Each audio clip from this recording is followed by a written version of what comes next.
Good morning from Telam. Itu song na ki ultimate view bapre bap. Ye sok train. Right side pahar ar pothar. Okay, ticket kata hoy golo ya. Matro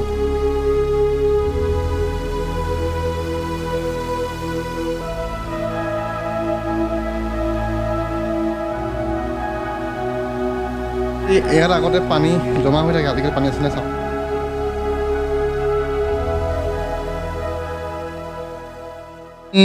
Hey, good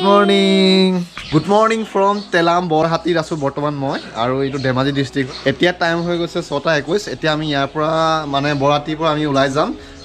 Arunachal Pradesh ole ais mane eta moi asu yat Telamor Borhatir gaon ek nong gaon asu eta bortoman kali ami yate thakilo ami eta ratiba ulai jabo lagibo ami Arunachal Pradesh ole aru Arunachal Pradesh ole ami jam malinithan mandir আৰু আপোনাক কিছুমান মই অলপ দেখাব বিচাৰিছো গাঁওখনৰ পৰিৱেশটো এইফালে চক কলগছ গাঁৱৰ পৰিৱেশ ইয়াত মানে যিটো ৰাতি গাঁওখনত ইয়াত কমিও 100 ঘৰমান মিচিং মানুহ আছে ইয়াত আৰু এইফালে দেখিছে আপোনাৰ নাৰিকল গছ আৰু এইফালে চাইমত বনাই আছে বাইদেউ এগৰাকী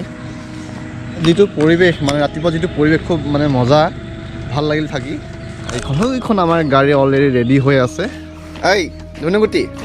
এই ধনু হেল্ল' ক হেল্ল'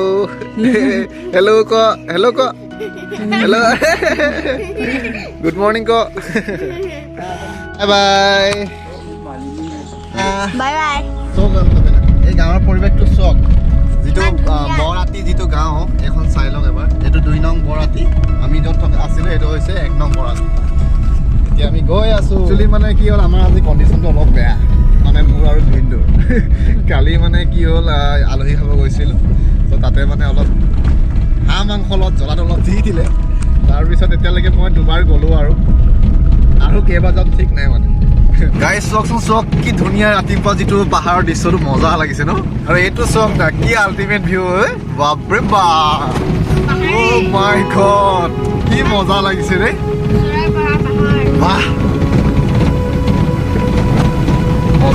মজা লাগিছে আৰু ৰাস্তাটো অলপ বেয়া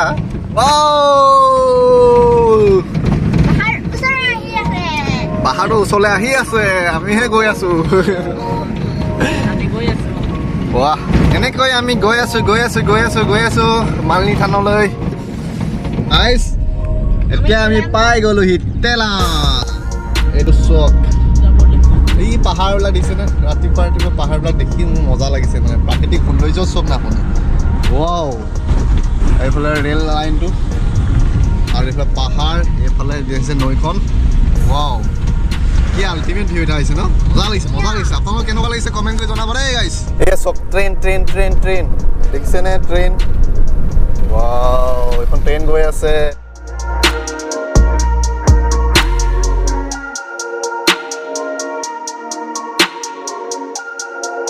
ৰাইট চাইডে পাহাৰ আৰু পথাৰ ধাননি পথাৰ লগতে পাহাৰ কি ধুনীয়া এটা সৌন্দৰ্য পৰিৱেশ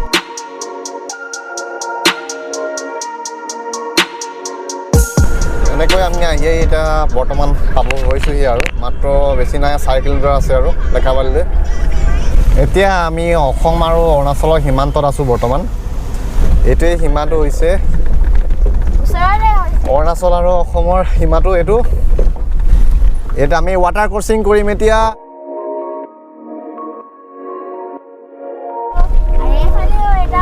ৱাটাৰ ক্ৰচিং আৰু এটা আছে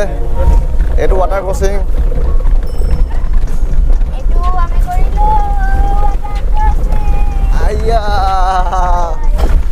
ইয়াত কোভিড টেষ্ট কৰে কোভিড টেষ্ট কৰিব আপুনি এতিয়া আমি এণ্ট্ৰি হৈ গ'লো Arunachal Pradesh A few moments later আমি এটা বৰ্তমান পাই গ'লো থান মালিনী থান এইটোৱে হ'ল মালিনী থান দেখিছেনে ওপৰত আপোনালোকক দেখাই আছোঁ ওপৰত গাড়ীখন পাৰ্ক কৰি লওঁ ইয়াতে মালিনীত সোমাবলৈ মানে এতিয়া টিকেট কাটিব লাগিব চ' টিকেট কাটি লওঁ এতিয়া আমি য়েছ অ'কে টিকেট কটা হৈ গ'ল এয়া মাত্ৰ 30 টকা লৈছে তিনিজন মানুহৰ কাৰণে মানে পাৰ পাৰ্চন 10 টকাকৈ লৈছে অ'কে লেটছ গ' যাব লাগে এইটোৱে হ'ল মালিনী থানৰ গেটখন আমি এইফালে সোমাব লাগিব তাৰ ওপৰলৈ গৈ আছোঁ আমি দেখিছেনে ক'ৰ পৰা কেনেকৈ যাবলগীয়া হৈছে ৱাও ইমান ধুনীয়া নাজাৰা ওয়াও গাইস ইমান মজা লাগি আছে মজা লাগিছে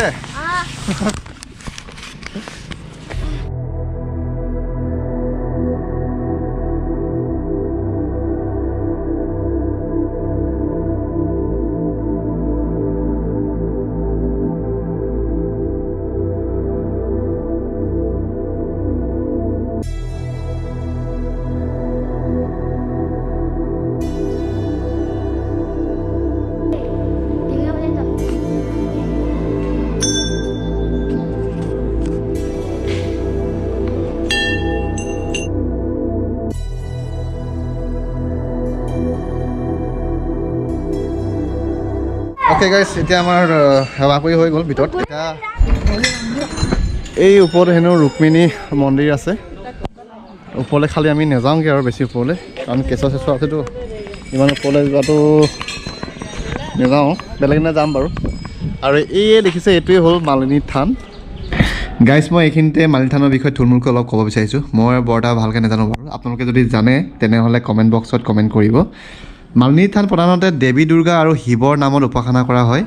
এই থানত 1300 পৰা 1400 শতিকাৰ মাজত চুতীয়া ৰজাসকলে নিৰ্মাণ কৰা বুলি জনা যায় এই থানৰ লগত কৃষ্ণ আৰু ৰুক্মিণীৰ নামো জড়িত হৈ থকা দেখা যায় কৃষ্ণ আৰু ৰুক্মিণীয়ে বিবাহৰ পাছত এই ঠাইলৈ আহে তেতিয়া পাৰ্বতীয়ে এজনী মালিনীৰ ৰূপত তেওঁলোকক সেৱা কৰে আৰু তেতিয়াৰ পৰাই এই ঠাইৰ নাম মালিনী হয় আন কিছুমানৰ মতে যেতিয়া সামৰিক বাহিনীৰ লোকে হাবি কাটি পথ মুকলি কৰি থকা অৱস্থাত এটি অষ্টভুজা দেৱীৰ মূৰ্তি ভগ্ন অৱস্থাত উদ্ধাৰ কৰিছিল আৰু ইয়াৰে পাছৰ পৰা এই ঠাইত পূজা অৰ্চনা কৰিবলৈ আৰম্ভ কৰিলে আৰু বিশেষজ্ঞসকলৰ মতে এই মূৰ্তিটো মালিনী দেৱী আৰু মালিনী দেৱীক কেন্দ্ৰ কৰি বহু মানুহৰ বহু বিশ্বাস আছে আৰু এই থানত বাসন্তী অষ্টমী তিথিত বাসন্তী পূজা বা মালিনী মেলাৰ আয়োজন কৰা হয় দেখিছে কি ধুনীয়া লাগিছে বা আৰু ইয়াত ফুল দিছে নাৰ্জী ফুল আছে ঢেৰ যিটি ফুল আছে আৰু এইটো চাইডে দেখিছেনে এই বাহিৰৰ চাইডে এইটো মন্দিৰটো দেখিবলৈ এনেকুৱা বহুত ধুনীয়া লাগিছে পৰিৱেশটো আৰু এই চক এইটো হ'ল গেটখন সেইখন হ'ল গেটখন এণ্ট্ৰি গেট আৰু এক্সিট গেট এই চক এতিয়া পিছফালৰ মই দৃশ্যটো দেখাই আছোঁ আপোনালোকক এইফালে চক ৱাও ৱাও পিছফালৰ দৃশ্যটো এইটো দেখিছে অঁ এইবিলাক চাই লওক এবাৰ ধুনীয়াকৈ সজাই থৈছে একদম ধুনীয়া ভাল লাগিছে আৰু ইয়াত আগতে পানী জমা হৈ থাকে আজিকালি পানী আছেনে চাওঁ পানী আছে বাট কম দেখিছেনে খালি পইচা 2 টকা এটকা পৰি আছে ইয়াত কোনোবাই দি থৈ যায় মানে পইচা পেলাই থৈ যায় কিন্তু পানী এতিয়ালৈকে ওলোৱা নাই ওপৰৰ পানী আহে বাৰু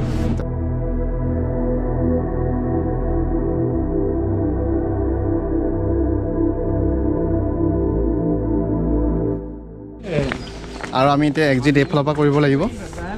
এইফালে এক্সিট লিখা আছে এতিয়া আমাৰ অলৰেডি হৈ গ'ল ভিডিঅ' বনোৱা হৈ গ'ল খাৰু একযোৰ ল'ব আছে কিবা কিবি বজাৰ কৰিব আছে এইফালে মানে বজাৰ কৰিব পৰা কিবা কিবি আছে মানে এইটো দেখিছে তাত মানে দোকান আছে এতিয়া দেখিছে কি ধুনীয়াকৈ ফুল চুল ৰুই থৈছে ৱাও এইটো দেখিছেনে কি ধুনীয়াকৈ ফুল চুল ৰুই থৈছে অ'কে গাইজ এতিয়া আমাৰ হৈ গ'ল চাই মেলি সেৱা চেৱা কৰা হৈ গ'ল আৰু এই ওপৰত থানখন গাইজ এতিয়া আমাৰ চোৱা হৈ গ'ল মালিনী থান আপোনাক ভিডিঅ' দেখুৱালোঁ ভিডিঅ'টো চাই কেনেকুৱা পালে প্লিজ কমেণ্ট শ্বেয়াৰ কৰি দিব আৰু মোৰ চেনেলটো ছাবস্ক্ৰাইব কৰি দিব লগতে ঘণ্টা যিটো নটিফিকেশ্যন বেল আছে সেইটো দবাই দিব চ' ভিডিঅ'টো চাই কেনেকুৱা পালে প্লিজ কমেণ্ট কৰি জনাব আৰু মোৰ চেনেল লাইক ছাবস্ক্ৰাইব শ্বেয়াৰ কৰি দিব হয়নে চুনু মুনু ছাবস্ক্ৰাইব কৰি দিব বুলি কৈ দে ছাবস্ক্ৰাইব কৰি দিব দেই ছাবস্ক্ৰাইব কৰি দিব দেই ছাবস্ক্ৰাইব কৰি দিব দেই চ' থেংকছ ফৰ ৱাচিং বাই বাই